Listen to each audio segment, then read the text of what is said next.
Good evening, everyone. Good evening. All right, there's blood going. I want to make sure. All right, so my name is Rena Mitchell. Tonight I come to you as the parent, the mother of Sade Mitchell. That's who I am today. Yeah, I hold a lot of seats, but today, I'm Sade's mom. I'm also blessed. My father decided I should be born on January 15th, 1963. So I share a date, a very powerful date, my entire life with a very powerful man. And I didn't understand most of my life why I was set to be born on that day. And most of my life I had to disturb, and it was very difficult. But I've come to peace. Last night was a very difficult night for me because I had to stay with my daughter till 2 or 3 o'clock in the morning because she is quite confused about what's going on. She is quite hurt by what's going on. My daughter is a student in Miss May's class. And my father, God, is not me. Doesn't do anything by accident. Everything happens on purpose. So I'm going to bring a teacher to the table because at the end of the day, we're all my father's children. No matter what the color of our skin are, they are my father's children. So in January, I have a 13-year-old who's in the middle school. I get a phone call because she's very upset, teacher's not listening, And my daughter was using the guidance counselor quite well to help her hand in her homework to Miss May. She goes to Miss May's class with Mr. Polk. Miss May refused to take Sade's homework from Mr. Polk. Why? Because Miss May believes that our children should be responsible. Miss May refused to take the homework because Sade knows the process in her classroom. She knows that she can talk to her as a teacher. She knows if she needs any help, that teacher will help her. So she was not going to allow it. She was not going to take it. Okay. And subsequent to that, Sade was going to class late. She was not doing her homework. She was not doing her classwork. And after that conversation, Sade did her homework, showed up on class on time, as well as everything else. So she learned work ethic. She learned to get her assignments complete, and she learned to take responsibility. That's what she learned. But in addition to that, I got a phone call every Friday from Miss May to tell me the progress that was being made with my child. So I say that to say that is who the person was that was in that classroom. That is the teacher of my daughter. In addition to the fact that they're reading in the 8th grade To Kill a Mockingbird. To Kill a Mockingbird. So in that book, I'm going to say it, the word nigger is mentioned quite several times. But in that classroom, it's not allowed to be said. As a matter of fact, it's not even allowed to be joked about. Because if you do, you will be sent out of that classroom. You definitely will be sent out. But it is not a joke. It is not a joke. So my father does not do anything by accident. If at the end of the day, the decision is made that whatever it is, my father does nothing by accident. We will be fine. We will be fine. We'll be absolutely fine. So it is challenging for me because while we talk about the news, and I understand the value, and I appreciate the pain, it's not something that I personally could relate to until I hear someone's story.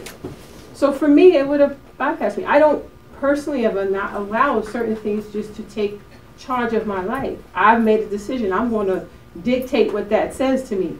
I'm not going to let somebody else dictate what that means to me. I've made that decision in my life. And I've taught that to my children. But in this instance, when it came across to me, the picture, the whole picture, see, because and I say to my people, and the reactivity is, we took a whole picture and we highlighted the bottom part. So when the message came to me, I asked the message, what was the context of this situation? What was the context of this situation? And people said, what do you mean context? It doesn't matter. Well, it does. Because you could take anything and turn it to be whatever you want. Okay, you could take anything and turn it to be whatever you want. So what is the context that this is being put forth? And so if you pair up the picture with an article which I gave to Mr. Boyd on back to school necklaces, because everything has more than one meaning. Everything has more than one meaning. Okay? So this incident not only brings forth a very strong and powerful issue, but there are other messages with this back to school necklace. There are very significant issues with this back to school necklace. So I asked my community, my father got this, so I ain't even gonna worry about it. I'm not gonna cry about it, I ain't gotta worry about it, because I have faith in my father that everything happens to glorify my father. Everything. So this message, please don't let's lose that message, as well as all that goes on with teen suicide and the fact that we as African Americans do not seek out help for our depression, anxiety, and everything else. And those are the parents of our children who are in school. Please let's not lose all the messages in this situation and in this story. But I'm challenged because the response from my community is challenging me and my daughter. Whatever we focus on will grow. Everything we focus on. If we focus on racism, it will grow. Okay? Jeez. It will grow. If we focus on racism by itself, it will grow. Whatever we focus on will grow. If we focus on peace, it will grow. Okay? However, I am challenged when our daughter, who helped organize the students' voice, because somehow or another, the parents, I didn't get a phone call, a text message, or nothing at all about this incident with my child in the school. And then when my daughter went to school today and her friends voiced their opinion, they were told if you protest, you will be seen as racist. You will be seen as racist. 55% of Roosevelt is not African American. 55% of Roosevelt is Hispanic. Okay, Hispanic. All right? And if somebody speaks up because they can't relate, we cannot call them racist. Okay, we can't. So as we go through this process, I am for my community. I live here. Okay, I live here. My daughter is born and bred here. Okay, and please don't lose all the messages. Please don't. I just had a question for you. We're gonna let them sit down. Okay. I'm sorry. The question that I have when the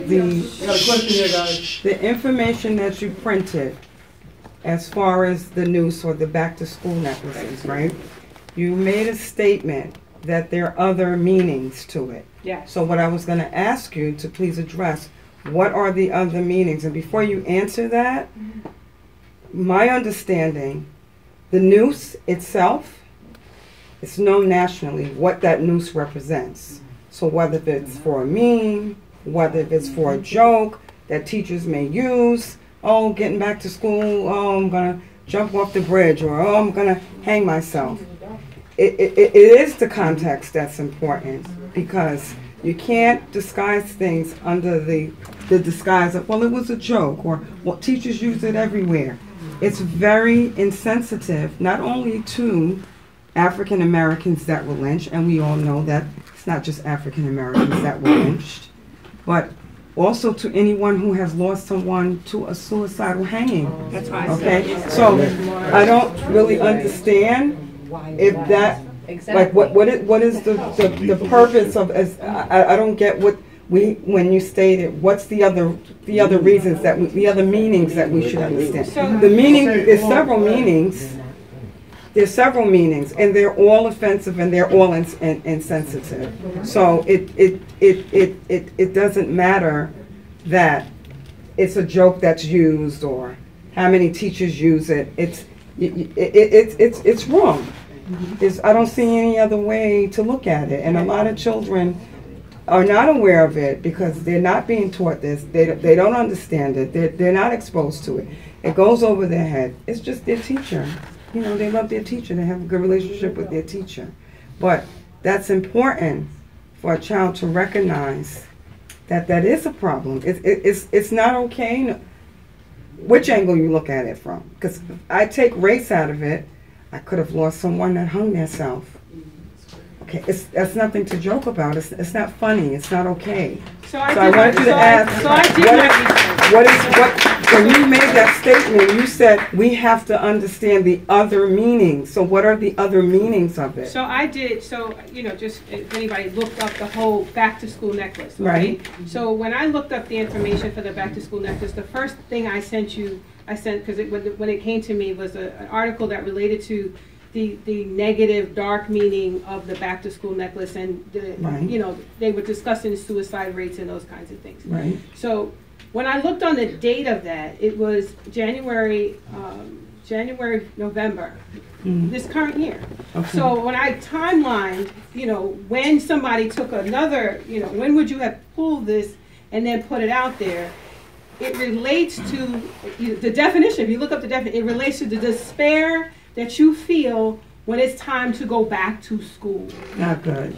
So it's the despair you feel. And so the context of the poster, guys, I'm giving you information. Right. You can look it up, okay? Right. The context of the poster itself are pictures of graduates, past years. I get it. All of those. That's the big message on the poster. Okay. And then there's this piece, now we got to go back to school. I get that. So inappropriate? Absolutely. Yes. Absolutely. So I took the time to educate myself and the timeline for what that brings. Does it make it right that you put it in a classroom and it's, you know, but I took the time to learn. And so I don't want us to lose sight of the fact that when teachers come back to school, some of them are not coming back to school happy and excited. Okay? Oh, then they should not be in I'm not debating. I'm just giving you information. Okay? That's all. I'm not debating. Right. I'm just taking information and using it to educate myself. Okay. That's all. And so I just bring that to my community. Hold it down, guys. We can't all talk together now. We can sing. We gotta talk. Let me ask you a question. Do you have a question for Ms. Mitchell or for Dr. Sumter? I'm sorry, the young lady right here from. Okay, I just wanted. You have a question for her? Come and let her go. Sit down. Mr. Boyd, I really, with the Chamber of Commerce, let me just, you know, the one thing for me as a member of this community is the Chamber of Commerce is one place that somebody can, you say what you need. We're business owners. I can't hold nothing back. Because at the end of the day, it'll hurt the bottom line, it'll hurt an employee. I can't do that. I have to be able to speak frankly, you know, to why. So that's the chamber, okay? If there's information, I bring it forth. You may not be happy about it as a business owner, but the reality is reality, okay? And just like he said, we ain't looking for nobody to save us. We have to save ourselves. So I'm going to leave. Mr. Boyd has run an excellent meeting. There were no questions and answers prior to this. So I'm here, I'm going to live here. I'm gonna be here. I'm gonna go sit right here. And Mr. Boyd, is that okay? That's fine. There you go. We have a question for you. It's not really a question. Yeah. It's not really a question. It's just more of a comment. And I'll stand up. As a young woman who has come through Roosevelt as a student in Roosevelt, I've graduated from Roosevelt, and now I'm back in Roosevelt teaching in the district that I came through. So I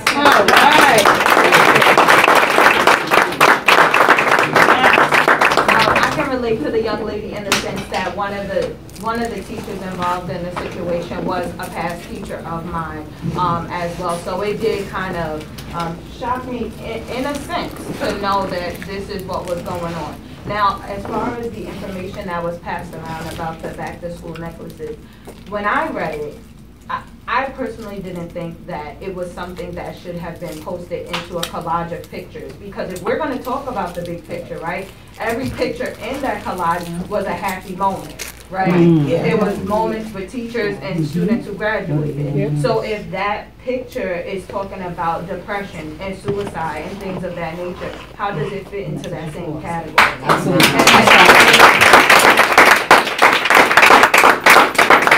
Not only that, we have to think about in a social media era, you know, for us young people, we use hashtags. So when I seen it and I seen hashtag yes with smiley faces around it, how are we supposed to interpret it, even if it's not coming from a racial point of view? Not only that, if that teacher related to that picture, then as a teacher in this district, she should have used her platform to relate to the students who also may feel that same feeling from going back to school, or depression, or suicide. That's why we are teachers in this district, so we can relate to our students. That's right.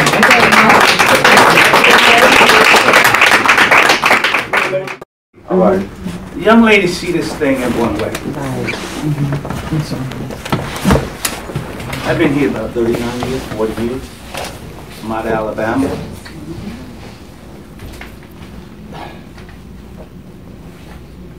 When I go out of my grandfather's house at 3 years old, and I see a noose hanging from the tree, I was confused. It hurts. Then to hear some of my relatives that was lynched.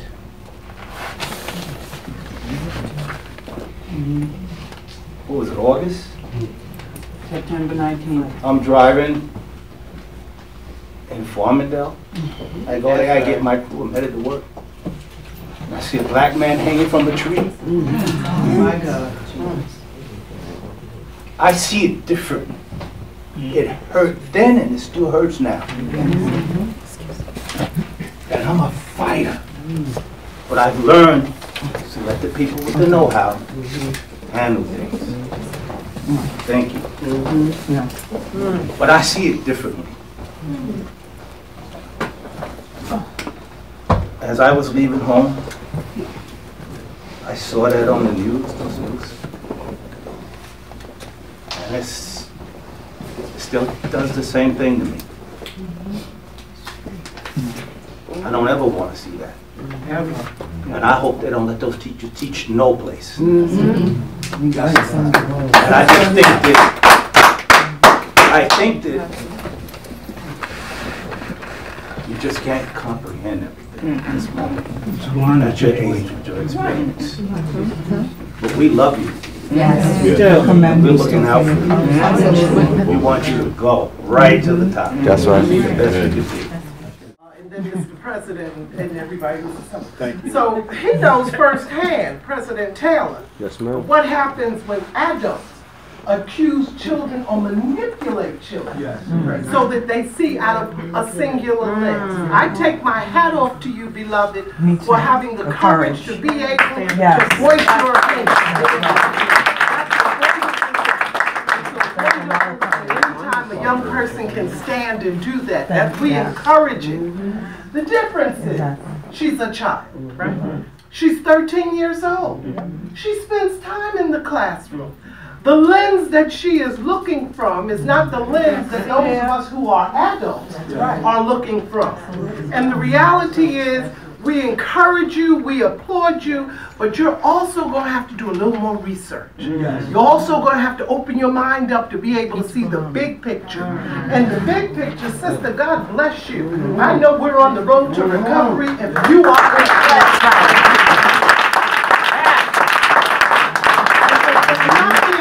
preachy, Pastor Brother Boyd, but I think it needs to be said. Faith without works is dead. Faith without works is dead. It's fine to be able to say, have faith.